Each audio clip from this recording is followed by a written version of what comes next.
美国就要求香港扣押俄罗斯的游艇，香港政府果断对美国的这种长臂管辖说不，这特首非常硬气的反呛了美国。香港是中国的一部分，一切是要听国家的。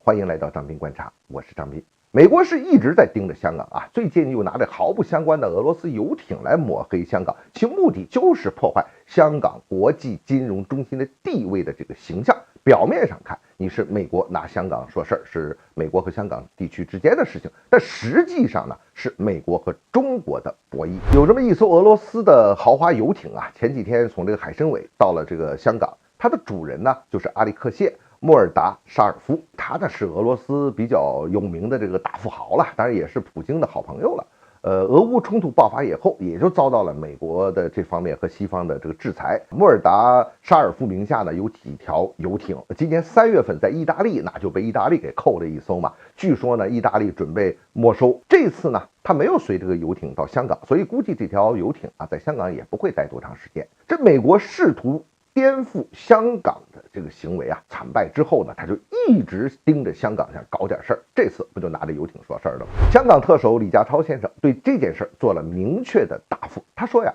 香港是中国的一部分，这种涉及外交的事件，按照国家的有关法律去办理。如果要对某个富豪、某个公司或者某个国家和地区进行制裁的话，那必须是联合国安理会通过的制裁令。我们中国呢是联合国的成员，香港就会严格执行。现在你只是美国，你一个国家单方面要求搞这么一个制裁，这不就是你的所谓的长臂制裁法案吗？这个东西是完全是不合法的，所以这样一个制裁令在香港根本不起作用，也没有法律依据和基础。香港这次做的很硬气，那更是依法办事，非常有原则。咱们就具体到游艇这一件事儿吧，私人的船只啊停靠到香港，那是再普通不过的一个事情了。它也是根据香港的法律和具体的管理制度啊做了申请批准之后停靠的，完全符合国际惯例和香港的法律法规。美国拿这个事情说事儿，那就是没事找事儿，鸡蛋里面给你挑个骨头，搞起这么一个舆论起来。美国和西方对俄罗斯是全面制裁，所以越来越多的俄罗斯企业，包括一些上市公司呢，